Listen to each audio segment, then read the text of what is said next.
So initially there was, I did 3 presentations for each of the symposiums that took place in 2011, 2012. And the final one, the third presentation I did was about the future of the OREMA project. I didn't expect to do another presentation in another symposium after that. So this one is a slightly different slant on the OREMA project. It's going to be revisiting the initial concepts and the initial ideas in creating the actual project itself, and hopefully talking about going beyond what I talked about the future initially in that third presentation, and discussing, of course, the eOREMA journal, which has come out since. For those of you who might be aware, who are involved in the OREMA project, we had a slight hiccup in OREMA's life when it took a spectacular dive and the server in which it was housed actually crashed, and spectacularly so, where we couldn't actually access the operating system. Luckily enough, we have some great technicians here, and I worked quite diligently for a week trying to get everything back online. It's now back online again. But this did highlight a few things that were interesting, specifically the interest in OREMA. One of the things I brought up in the third presentation was how many people were actually contributing to OREMA at that particular time. And although I might have sounded perhaps a bit disheartened by the fact that there wasn't many contributions that I wanted, what I found from presenting OREMA as a concept, in fact this is the same presentation I gave to EMS this year, was that people were coming up to me saying, "Oh, you're the OREMA guy," which I guess is sort of a compliment in some regards. But they were very enthusiastic about it, and they're even more so after I gave this presentation, which has been slightly altered. In fact, it's just the next slide, which is the only major change in this actual presentation from the EMS one.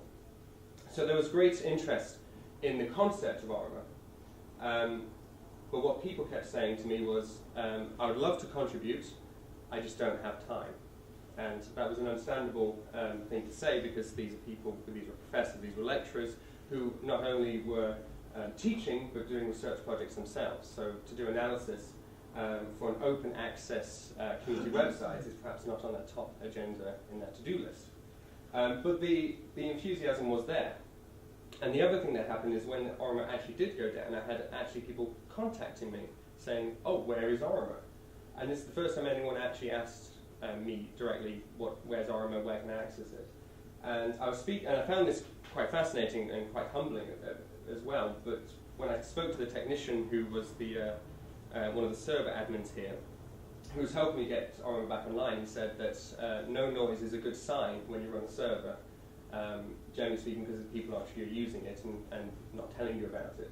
And that's been one of the major issues I've had with OREMA is people have been using it as a resource, which is fantastic. I just don't have any information on that coming back to me, other than the Google Analytics, which only shows traffic going towards the website. In fact, at the EMS presentation, I had someone come up to me and say that they actually used one of my analyses of Dripsody in teaching. I said, "That's fantastic. Have you got any examples of this?" And he said, "No, of course not." So it's been an interesting project for that regard, because sometimes I've been the last to know when people have actually found it useful. But also, going back to the initial point, which was in the third presentation I gave, I was talking about trying to reinvigorate the community and how that might be possible. And I came to the conclusion that we, as a community, in terms of electroacoustic community, we don't actually do analysis that much outside of kind of any tuition. It's often within university modules that we expect students to do analysis, but as academics we rarely do it unless that's part of our forte in terms of our own research. So the question I had for you all was, when was the last time you did an analysis? That wasn't me trying to get you to do one for OREMA, or wasn't one that wasn't part of it? So? Last night. Okay. You get a prize. You get a prize. I didn't expect anyone to answer that, but thanks, Wei Wei. Was that for this or? Okay, we'll ignore that. Okay, so this is the question I had, because as I said, I've had many people come up and say it's a fantastic initiative, I really enjoy it, I just don't have time. So that was the question I had for you, was when was the last time you did an analysis? You don't have to answer that like Wei did, but you're more than welcome to come up to me at the end and discuss it. So, the OREMA project. For those of you who don't know it, that's the URL. Hopefully I've been marketing it enough for you to know where that is. Obviously it's pretty simple, but there it is nonetheless. And there is a Twitter, which I say frequently, but infrequently do update tweets about what I know is going on with the OREMA project. So by all means follow that. So what is the OREMA project? Oh, sorry, that's the next slide. I'm going to talk about the inception of OREMA, because that was really the in terms of this project, what I saw as being something that I could contribute as an original contribution. And I saw this problem specifically in how we currently communicate as institutes, internationally, if you will. So if we have institutes, for example, like De Montfort, universities, conservatoires, what often happens is we have very, very interesting people working on very interesting projects, and they bounce ideas with one another internally in that institute with colleagues. And the only time there's any communication between these institutes are in conferences, symposiums, or mailing groups. These are great, obviously, for communicating information, but they don't necessarily offer a platform for collaboration. And that's something that I was interested in, specifically in relation to electroacoustic music analysis, was providing a community platform which would break down those barriers and actually allow for a form of collaboration. And that idea, of course, was OREMA. And OREMA, for those who don't know, is an acronym. It's not a fancy word that I made up. It's the Online Repository for Electroacoustic Music Analysis. In its core, it's a community-based repository and form solely for electroacoustic music analysis. And the way it works, and one of the main functioning parts of it, is that it's a platform for sharing analyses with other practitioners. All the content on that website is community generated. It's also a place to discuss any of the analytical methodologies and strategies we have within the field. And it was originally launched, which I still hard to fathom that it was launched in 2011, in March. Initially, it was on a media wiki platform, which, for those of you who don't know, that's the same platform that Wikipedia runs on. I have to thank Morcia for putting me on that bandwagon. My interest was in actually creating something that was, first of all, cheap, because I couldn't afford to do any web development myself, and relatively easy to use. MediaWiki is open source, but it wasn't necessarily easy to use, not only from an administrative point of view, but also from a user's point of view, in terms of what I wanted the website to do. So I actually spoke to a number of people, and one of the other open source platforms for web development that came about was Drupal, which is the current incarnation for OREMA is running on, which I arguably is much more user intuitive in terms of uploading content and communicating with other practitioners. So hopefully that has alleviated any of the initial stress in terms of uploading analyses. And the most important, so another important aspect is that when I talk about electroacoustic music, I'm not just talking about acousmatic music. Often one of the things that questions I had, people coming up to me and saying, I want to contribute to OREMA, but I don't analyse acousmatic music. Well, that's fantastic, actually. We're looking for other musics inside that umbrella term. And on the website, we have some wonderful examples, not only of acousmatic music, but also about electronica, and also an audio-only game, Papa Sangre, which Andy Hugel obviously did. Similar to Wikipedia, because all the content is user-generated, it seems a good idea to have some grounding rules which allows for collaboration, but also on a level playing field between practitioners. So there was a few rules I kind of set as pillars for the OREMA project. The first one's quite self-explanatory, but also leading on from what I said before, which is that the scope wasn't just on acousmatic music. We wanted to encourage contributions from other types of electroacoustic music. The other point, which is one of the most important parts of the OREMA project, is that we don't consider there to be one true analysis of the work, following in Natier's point in music and discourse. And with that, what we actually encourage is to have people analyse the same piece. In fact, we have examples on the OREMA project website now where there are potentially 4 contributors who have analysed one single work. The point of that was to actually encourage different perspectives on that work, and encouraging the fact that there isn't, again, one true analysis which can fully describe a work to an extent. And following on from that, we also don't say there's one specific methodology which we require you to undertake.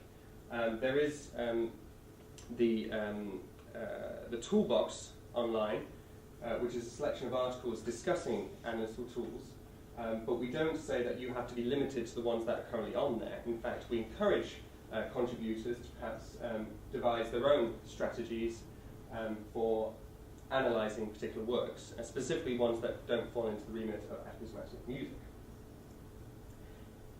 There is also no hierarchy within the project. We try to have a level playing field for students, postgraduate students, lecturers, professors, enthusiasts, to have the ability to communicate with one another without any fear of potential academic suicide. This was the intention of the project, but of course there were occasions when I was encouraging both Simon and Lee to comment on people's analyses, and then when I said, "Oh, someone's commented on your analysis," they said, "Oh, I can't say anything about that. That's Simon Emerson or Lee Landy said something, and I can't ever disagree with either of them." And that wasn't the point. But obviously, when you have a name like Simon Emerson, you kind of, as a username, you can see them noting something on your analysis. You probably step back a bit. But the initial intention was that there would be no hierarchy in the project. That in fact, we were encouraging people to have disagreements and discussion open beyond what is considered potentially the academic hierarchy. And finally, and potentially most important, was my interest was making this information free and accessible to everyone. Not only in accessing the information, but also in contributing to the website, that there was no cost associated with either of those two things. And also, I wanted there to be a sense of collaboration, so that, for example, if I was to upload an analysis, I could provide an acousmograph file or any analysis file, which someone then can download and potentially use as a base to start their own analysis from, provided that they gave attribution to the original author. And that's where the Creative Commons license comes in for that activity. So the OREMA project, as you might have guessed, has been split into 3 main columns: analyses, analytical tools, and a forum. Now, obviously, in the analysis section, you can publish an analysis of an electroacoustic work. And it's only the author who can make alterations to the content. One of the important aspects of OREMA in terms of publishing analyses, and this is something that hasn't been well communicated to some of the practitioners, is that there's not a necessity to have a finished analysis uploaded to the project. In fact, what Drupal allows for is revisions of that same analysis. So what a user can do, who's not the author, can track back through those revisions and see how that analysis has taken shape over the course of that analytical investigation. So some people have been put off because they say they haven't got time to do analyses. In fact, that's not the case with OREMA. You can upload an idea and then add bits as and when you feel you have the time. Obviously, there's the ability to comment on other people's analyses in terms of the collaboration aspect. And as I said before, the rights are maintained under that Creative Commons license, which allows for sharing of information and also using people's analysis as a starting point potentially for building your own. We have examples of that where, for example, I did an analysis of Dripsody, and one of the other users said that actually it would be great to have an overview of the piece, because I had created a quite detailed sound event level analysis of the work, but it didn't give a sense of the overarching structure. And instead of allowing me to have time to create an overarching overview, this other practitioner actually decided to do their own analysis, which actually complemented the analysis that I initially put up. So and that's again in the sense of pushing forward this idea of different perspectives, but also ones that complement each other and not discount the other. So the analytical tools. These are articles for discussing the various analytical tools within the field of electrical music analysis. Unlike the analyses section, these function similar to Wikipedia pages in which anyone can edit the content within those articles.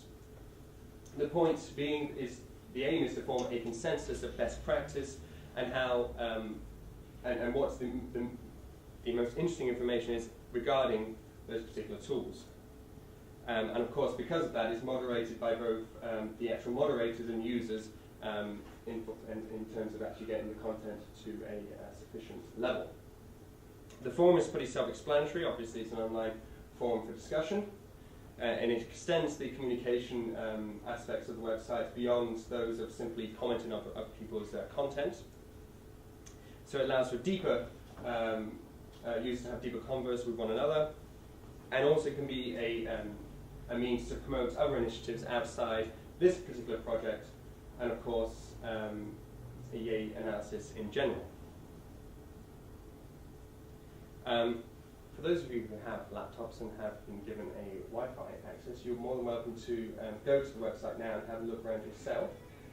For those who haven't, I've got a brief demonstration of what it looks like in its current incarnation and a brief overview of where you can find this information on the website. So this will be the front page as you see it when you type that URL into your browser.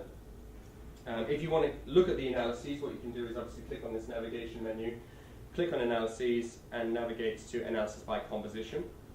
This will take you to another page which will list all the analyses currently on the website by the composition which they analyze. So you can see there's multiple analyses for certain works and maybe just one or two for others. I'm going to look at my analysis because that's one I know quite well. If you were to click on this link, you could take into another page which has the actual text for the analysis. This obviously includes references and various other things, embedded images and links to other external things that may be prevalent to this analysis. But at the bottom, there are also downloads potentially for PDFs or Kuzmograph files, which this one has. I won't go into that now, but the important thing here, again, is the idea of revisions for the analyses on the website. And once you're logged in, you can only do this when you're logged in, you can view all the different amendments to that particular analysis and actually go back in time to see the changes that have been made. In this particular analysis that I undertook, I initially started with the Kuzmograph software and then transferred over to eAnalysis once it was able to support exactly what I wanted to do. So you can see the changes not only in terms of my approach in the analysis and how that changed with the user comment and feedback I had, but also in the changes in my own perspective and the technology that was available to me at that time. Going to the analytical toolbox, similar thing, click on the menus to get to all of the analytical tools, and you'll be taken to a table which would look like this, which houses all the analytical articles discussing the various tools that are currently discussed on the website. I'm going to click on Type in Morphology now, just to give an example, and as you can see, it's a very similar layout to the analyses themselves.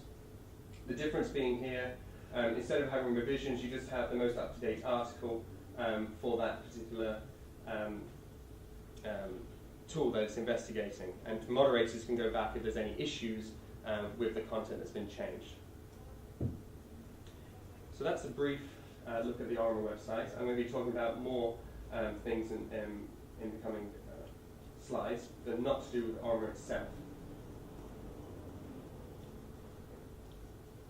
In the third presentation, this is the last time I mentioned it, I was talking about the future for the OREMA project and potentially how to reinvigorate interest within this project beyond just people using it as a resource. One of the things that I was interested in doing was having some form of peer review process, so to add some validity to the content that was going on. Obviously that wasn't within the scope of the OREMA project itself, as the initial intention was to allow for much more open, community-based discussion, as opposed to the strict peer review process that we're all aware of for journals and book submissions. So I wanted to not to detract from the OREMA project, but also to have another avenue for publication. And this came into fruition with the idea of the eOREMA journal, which is a separate part of the OREMA project as in its totality. And the idea and conception was exactly the same, that the importance was, of course, open access, but peer-reviewed e-journal, which obviously concentrated on articles that discussed electroacoustic music analysis. Once again, I'm using open access in a truest sense, in the sense that there's no cost in contributing to this e-journal or in viewing the content for the first issue that's currently up online. In fact, you don't even need to be logged in to look at this content. You can actually just look at it readily in the browser without actually having to be a member of the project. So of course, I've just said there's no cost to submit or view the articles. The first issue was released in April of this year. That's online now for anyone who's interested, obviously. And the second issue is scheduled for publication in late October of this year as well. The intention is that these publications are going to be biannual. And we recently had an ISSN for the actual OREMA journal itself and DOIs for the individual articles that are currently in the first issue. And this is what the first issue looks like at the moment. And I'm very, very happy with the way it turned out. It kind of follows the same principles of the original ethos of the OREMA project in general, because it's not just acousmatic music articles that are up there. We have, obviously, Simon Emerson discussing the language grid again. We have David Hurst looking at an acousmatic piece by John D. Harrison. We also have electronica, soundscape, and obviously Pete Batchelor talking about the possibility towards a framework for installational sound art music. So again, the scope I was very happy to see was very much intact in terms of my interest within the field. For those of you who don't want to use that horrible URL in the top right-hand corner, there is an easy way of getting to the content, and that's the top of the navigation bar on the front page, or any page that you navigate to on the website. And I should, at this moment in time, thank all the peer reviewers who have worked in kind for this particular endeavour of mine, and without them this wouldn't have been possible whatsoever, and they've been very helpful in ensuring the quality of the first issue and hopefully the subsequent issues that will come out of this endeavour. So looking at them side by side, in terms of how the content is produced in these two avenues of publication, you can see that there's some stark differences in terms of if you're a contributor in why you choose one of these two avenues. For the OREMA projects, there's specific content types which it accepts. So that's, of course, analyses of electroacoustic music or submissions to the analytical toolbox. Whereas the eOREMA journal accepts articles in a much more broader sense that discuss issues or concepts with electroacoustic music analysis. Of course, that doesn't discount the idea of people submitting analyses to the eOREMA journal, or in fact, potentially new analytical tools or revisions of analytical tools as well. The difference is, of course, the peer review. It's also the difference in terms of how it's published. In the OREMA project, obviously, content can be added to as and when a user wants, and in any form they choose, whether it's a sketch, a fully finished version, or another revision of something that's already on there. Obviously, there's a peer review process for the eOREMA journal, which means that the difference is that content can obviously be added at any time within the OREMA project, but articles are obviously released biannually in the eOREMA journal, so there's a bit of a time delay in terms of getting the content online. The other important aspect of this is that, of course, amendments can be made to any of the content that's been published to the OREMA project, but once published within the eOREMA journal, they're fixed. We can't keep asking the peer reviewers to keep revisiting the information.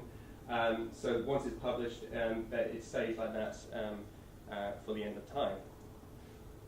The difference is obviously referencing, perhaps for the OREMA project, would be considered as if it was for websites or web pages, whereas the eOREMA journal, we have the ISSN and DOIs for the individual articles for referencing. And finally, both of them share this open access, free to submit and free to view, and something very important from the particular project that I was undertaking. This is another time now just to briefly say that there is a deadline for the next eOREMA journal, which is on the 4th of August.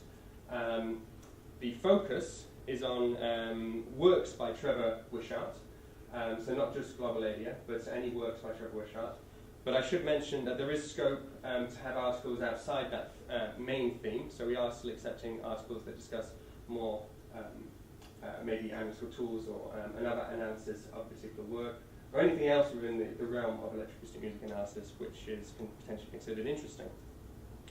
And we'll be having some presentations today of sketches of Globalalia, but the link for this particular journal was based on getting access to one of the archives of one of Trevor's speeches, which has been provided by York University, which I'm very happy to announce, because that's something I've been talking about in many of these presentations before, about getting one of Trevor Wishart's works, and seeing how an archive might affect the analysis procedure and having access to this poetic information, and how that affects how one analyses a particular work. So that's the end. Again, there's the URL, and there's the two outlets of the project over 3 years, and any questions?